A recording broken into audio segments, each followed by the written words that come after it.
दोस्तों, welcome back. एक बार फिर से आपका स्वागत है और आज का हमारा जो टॉपिक है वो है isotope, isobar and isotones.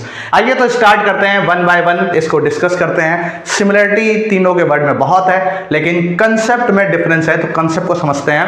First अगर हम आइसोटोप की बात करें तो आइसोटोप क्या है? ऐसे एटम जिनका एटॉमिक नंबर क्या हो, सेम हो, लेकिन उनका मास नंबर डिफरेंट हो। तो same atomic number, different mass number, इसको हम कहते हैं क्या? आइसोटोप। यहां पे एक चार्ट है, इससे हम और समझ सकते हैं। तो पहला हमारा जो टर्म था वो था आइसोटोप का।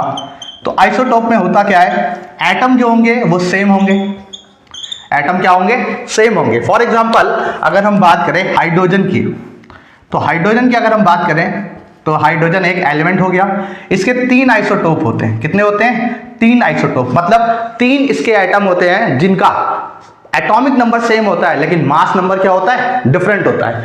हम जानते हैं लिखने का तरीका ये है, ऊपर वाला जो होता है मास नंबर होता है, नीचे वाले को एटॉमिक नंबर लिखते हैं। तो इसका इस तरह से हमने इसको लिख दिया।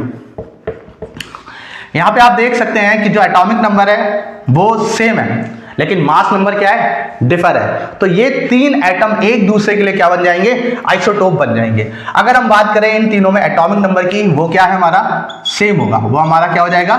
सेम हो जाएगा। नंबर ऑफ न्यूट्रॉन की बात करें तो न्यूट्रॉन निकालने का तरीका क्या होता है? अगर हम माइनस कर दें मास नंबर में से एटॉमिक नंबर, तो इसमें न्यूट्रॉन कितने आ जाएंगे?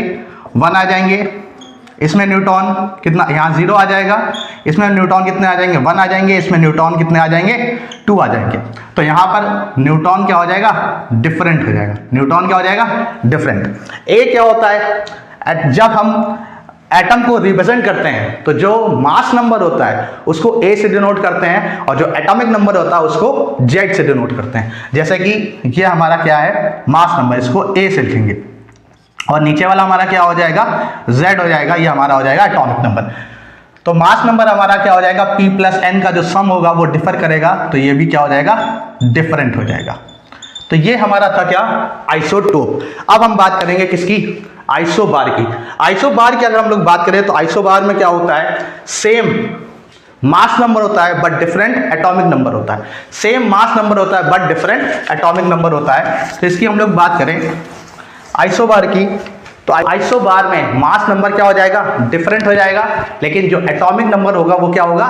सेम। डिफरेंट मास नंबर होता है, एटॉमिक नंबर सेम होता है। ऐसे एलिमेंट को आपस में किस नाम से बुलाते हैं? आइसोबार कहलाते हैं। फॉर एग्जांपल अगर हम लोग ले लें तो एग्जांपल के तौर पे हमने ले लिया कार्बन 14 एंड नाइट्रोजन 14 ले लिया।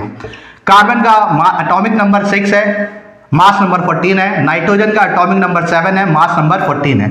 ये दोनों एक दूसरे के लिए क्या हो जाएंगे? आइसोबार। कैसे हो जाएंगे? तो हम देख पा रहे हैं कि जिसका एटॉमिक नंबर डिफर हो, मास नंबर सेम हो, वो किस कैटेगरी में जाएगा? आइसोबार में। यहां पर अगर हम इस चार्ट को फिल करें तो एटम क्या हो जाएंगे? क्योंकि ये कार्बन है, ये नाइट्रोजन है, तो डिफरेंट एटम हो जाएंगे। डिफरेंट एटम हो जाएंगे। अगर हम एटॉमिक नंबर की बात करें तो वो भी क्या है हमारा? डिफर है। वो भी क्या हो जाएगा? डिफरेंट हो जाएगा। यहाँ 6 है, यहाँ 7 है। न्यूट्रॉन की बात करें तो न्यूट्रॉन कैसे निकालते हैं? मास नंबर में से एटॉमिक नंबर माइनस कर देंगे, तो यहाँ कितना आ जाएगा? n की वैल्यू आ जाएगी 8 और यहाँ n की वैल्यू आ जाएगी कितनी? 7। तो न्यूट्रॉन जो है वो भी क्या हो जाएगा हमारा? डिफरेंट हो जाएगा। अगर हम बात करें मास नंबर की, तो मास नंबर दोनों का क्या है? सेम है, तो मास नंबर यहाँ पे क्या आ जाएगा? सेम आ जाएगा।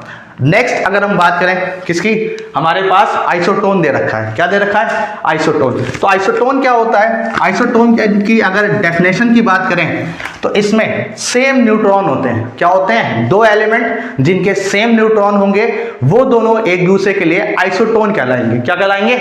आइसोटोन। फॉर एग्जाम्पल अगर हम लोग देखें आइसोटोन का, तो हमने कार्बन ले लिया, कार्बन 13 ले लिया और नाइट्रोजन ले लिया 14। Carbon 13, nitrogen 14।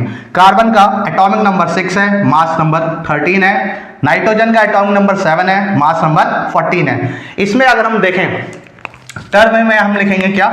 आइसोटोन। टर्म क्या लिखेंगे हम लोग? आइसोटोन। क्या होता है? Same number of neutron. Same number of neutron. Atom क्या है? डिफरेंट है। एटम कैसे हैं दोनों? डिफरेंट है। एटम कैसे हैं दोनों? डिफरेंट हो जाएंगे। अगर हम बात करें एटॉमिक नंबर की तो वो भी कैसा है, डिफरेंट है। वो भी कैसा है, डिफरेंट है। न्यूट्रॉन की बात करें तो न्यूट्रॉन कैसे निकालते हैं, मास नंबर में से एटॉमिक नंबर माइनस करेंगे तो n की वैल्यू कितनी आ जाएगी, 13 माइनस 6 7 आ जाएगी। यहाँ पर n की वैल्यू कितनी आ जाएगी, 7। तो हम देख पा रहे हैं कि जो न्यूट्रॉन है वो कैसे हैं, सेम है। न्यूट्रॉन कैसे हैं, सेम है। तो न्यूट्रॉन यहाँ क्या हो जाएगा, सेम हो जाएगा। न्यूट्रॉन क्या हो जाएगा, सेम हो जाएगा। अगर हम बात करें किसकी, मास नंबर की, तो मास नंबर कैसा है, यहाँ पर डिफर है। मास नंबर क्या है, डिफर है। मास नंबर क्या है, डिफर है, डिफरेंट हो जाएगा। ठीक है, तो हम यहाँ पर क्या कह पा रहे हैं कि जो हमारा आइसोटोप होता है उसमें क्या होता है, सेम एटॉमिक नंबर होता है। एटॉमिक नंबर को Z से लिखते हैं। और डिफरेंट क्या होता है, मास नंबर होता है। डिफरेंट क्या होता है, मास नंबर होता है। अगर आइसोबार की बात करें तो क्या हो जाएगा, सेम मास नंबर हो जाएगा और डिफरेंट क्या हो जाता है, एटॉमिक नंबर। एटॉमिक नंबर क्या हो जाता है, डिफरेंट हो जाता है। अगर हम आइसोटोन की बात करें तो इसमें क्या कहेंगे हम, same number of neutron, same number of neutron. तो ये हमारा छोटा सा कंसेप्ट था आइसोटोप, आइसोबार, आइसोटोन का। आई होप आपको ये वीडियो अच्छा लगा होगा। शेयर कीजिए, सब्सक्राइब कीजिए, ऐसे ही शॉर्ट